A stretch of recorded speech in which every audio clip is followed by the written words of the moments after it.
ভাই সমস্যা তো তৈরি হবেই, সমস্যা তো হবেই, সমস্যা হইলেও তো কিছু করার নাই ভাই। আমরা তো প্রতিবন্ধী হয়ে গেছি, এই ডিপার্টমেন্টটা হয়ে গেছে প্রতিবন্ধী, কিছু করার নাই তো ভাই, কি করাম? তাল মিলে চলতে হবে, অনেক কিছু করার নাই তো। বাংলাদেশের সরকার যেদিকে নেব সেদিকেই, কথা কোন যাবো না ভেজাল। আজকে 60 টাকা, আজকে লিটার নিচ্ছি, লিটার তো দেখি নাই, টাকা দেখছি, টাকা দেখছি 400-500 টাকা বেশি গেছে। ভাড়া বাড়াইতে হবে, তার সাথে করতে হবে, ভাড়া বাড়াইতে হবে। হ্যাঁ হ্যাঁ,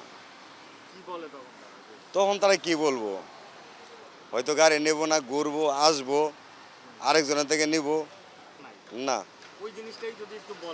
নাই, এটা মনে করেন ভোগান্তি, আমাদের ফাটেও ভোগান্তি, আমরাও ভোগান্তি। এই যে আজকে যে টিপ লইছি মনে করেন উত্তরবঙ্গতে 21,000 টাকা, এই টিপ আজকে আইব আপনার নিম্নে 22,000 23,000।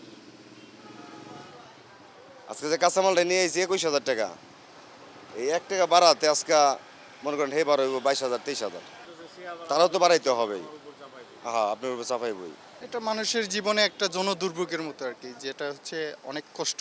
এরপরে যদি দৈনন্দিন নিত্য প্রয়োজনীয় পণ্যের দাম তো এমনিই বৃদ্ধি, এরপরে তেল তেল বৃদ্ধি মানে হচ্ছে সব কিছুর সাথে সব কিছুর সাথে সংযুক্ত। এখন তো আমাদের এটা কঠিন জীবন ছাড়া আর কিছু না। মানে মরুভূমির মধ্যে মানুষ যেমন সার্ভাইভ করে জীবনযাপনের জন্য, মানে আমাদেরও ঠিক ওই রকম লাগবে আর কি, যে কষ্টের মতো আরও কষ্ট। মানে সরকারের কাছে আবেদন আসলে বিষয়টা সামগ্রিক, যেটা হচ্ছে মানুষ বেশি সুবিধা নিতে গেলে মেগা প্রজেক্ট করে, ওই মেগা প্রজেক্টগুলো একটু যেন বিবেচনা করে নেয়। এই বিবেচনা করে নিলে ওই যে মেগা প্রজেক্টের যে একটা বাজেট, এই বাজেটের সাথে তো সব কিছু সংযুক্ত থাকে, এর সাথে দ্রব্যমূল্য বৃদ্ধিও সংযুক্ত। তো সেই হিসেবে মেগা প্রজেক্ট নেওয়ার আগে যেন বিবেচনা করে যে আমাদের নিত্য প্রয়োজনীয় মানুষের জীবন ধারণ কীভাবে চলছে, এগুলো যেন একটু বিবেচনা করে, যে জনগণের কষ্ট হবে কিনা, জনগণ ভালো থাকবে কিনা, এই বিষয়গুলো যেন সরকার একটু চিন্তা ভাবনা করে দেখে। নির্দেশনা পাইছি যেমন প্রতি লিটার অক্টেনে আপনার 2.5 টাকা করে বাড়ছে।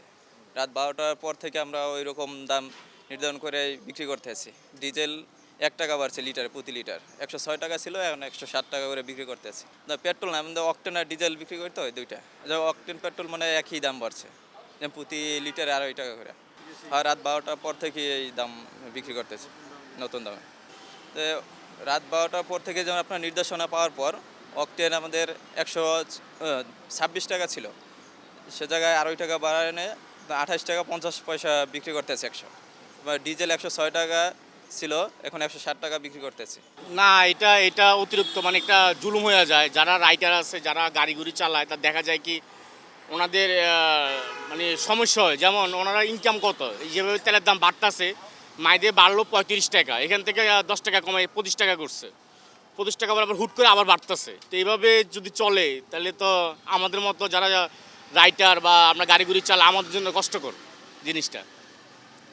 এটা সরকারের বলবো দেখার জন্য, এটার জন্য একটু দেখে, হ্যাঁ, দৃষ্টিতে দেখে। এটা কিন্তু অন্য দেশের জন্য একটা জুলুম হইতেছে।